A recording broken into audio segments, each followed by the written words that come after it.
Kabupaten Ponorogo pada masa setelah pemberontakan PKI di Madiun tahun 1948 mulai berbenah diri dari berbagai kerusakan yang ditimbulkan. Namun, belum sempat sepenuhnya untuk berbenah diri, Kabupaten Ponorogo mulai bergejolak kembali akibat dari dampak agresi militer Belanda II, tanggal 19 Desember 1948.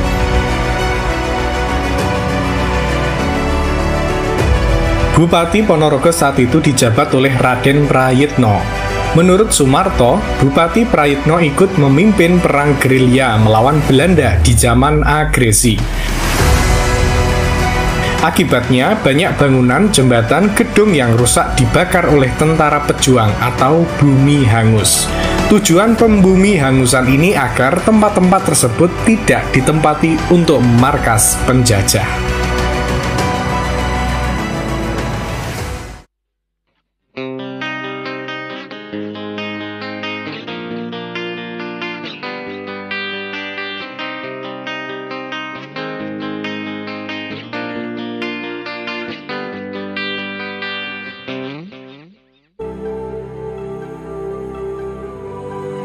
Kondisi perbaikan-perbaikan di Kabupaten Ponorogo dilaksanakan pada masa pemerintahan Raden Muhammad Mangundiprojo.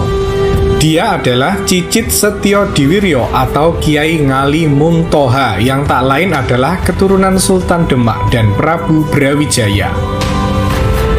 Setio Diwiryo merupakan teman seperjuangan Pangeran Diponegoro melawan penjajah Belanda. Keduanya memperluas pemberontakan melawan penjajah Belanda hingga ke daerah Kertosono, Ngawi, dan Banyuwangi, Jawa Timur. Bupati Ponorogo yang lahir di Sragen tanggal 5 Januari 1905 ini memiliki banyak pengalaman berjuang, seperti saat menjadi Daidanco Peta di Buduran, Surabaya tahun 1944. Pada tahun 1945 menjabat sebagai Kepala Urusan Angkatan Darat TKR di Surabaya dan berperan dalam pengambilan uang 100 juta gulden dalam Bank Eskomto Surabaya. Raden Muhammad Mangundiprojo juga pernah berperan juga sebagai kontak biro, bertugas menyelesaikan terlaksananya gencatan senjata di Surabaya. Satu kompi pasukan India-Inggris di Gedung Internatio 3 hari dikepung pemuda. Dalam pertempuran 3 hari, satu brigade pasukan Inggris nyaris hancur. Dalam masa pemerintahan Bupati Muhammad Mangundiprojo ini, dilaksanakan pemilu pertama kali pada tahun 1955. Pemilu ini diikuti oleh partai-partai besar di Indonesia saat itu seperti PNI, Masyumi, PKI, dan NU. Pemilu tahun 1955 ini memilih anggota DPR pada 29 September 1955 dan memilih anggota konstituante pada tanggal 15 Desember 1955.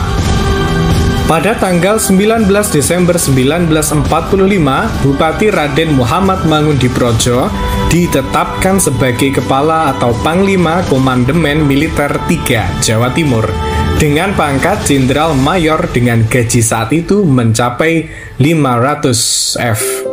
Surat keputusan ditandatangani oleh Letjen Urip Sumoharjo, Kepala Markas Besar Umum Markas Tertinggi TKR di Yogyakarta.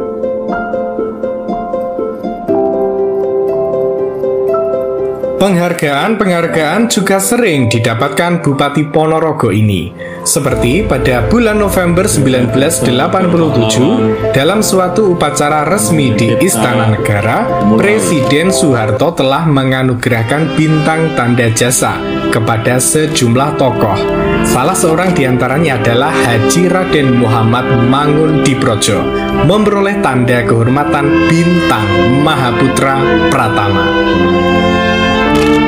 Presiden Joko Widodo juga menganugerahkan gelar pahlawan nasional kepada Maijen TKR Haji Raden Mangundiprojo di Istana Negara pada tanggal 7 November 2014 lalu. Penghargaan diterima oleh Ibu Tini Nasrun Yasabari, putri almarhum Haji Raden Muhammad Mangundiprojo.